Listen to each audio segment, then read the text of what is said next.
سوال کیا گیا ہے کہ امام حسین علیہ السلام کہنا کیسا ہے؟ تو جواب یہ ہے کہ انبیاء کے سوا کسی اور کو، غیر نبی کو علیہ السلام کہنے کو ائمہ نے مکروہ تنزیہی کہا ہے، تحریمی نہیں، مکروہ تنزیہی کہا ہے۔ اس پر امام احمد قسطلانی کا فتویٰ بھی موجود ہے مواہب دنیا کے اندر، اور ملا علی قاری رحمۃ اللہ علیہ کا بھی شرح شفا کے اندر، اور اس طرح دیگر بھی حوالہ جات میرے پاس ہیں۔ تو مطلب ہے کہ اگر کوئی کہتا ہے تو یہ بہتر نہیں ہے۔ بہتر ہے کہ علیہ السلام صرف انبیاء کے لیے بولا جائے۔ جب غائبانہ کسی کو سلام کہا جائے کہ اس پر سلام ہو، یہ بطور تعظیم و تکریم جب کہا جاتا ہے۔ ایک ہوتا ہے سلام کے جواب میں سلام کہنا، تو وہ اور چیز ہے۔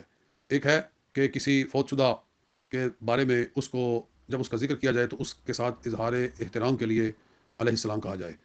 یہ انبیاء کے لیے کہنا چاہیے، غیر انبیاء کے لیے نہیں کہنا چاہیے، اور کہنے کو مکروہ تنزیہی کہا گیا ہے۔ اگر کوئی کہتا ہے تو اس کے ساتھ لڑائی جھگڑا کرنے کی ضرورت نہیں ہے۔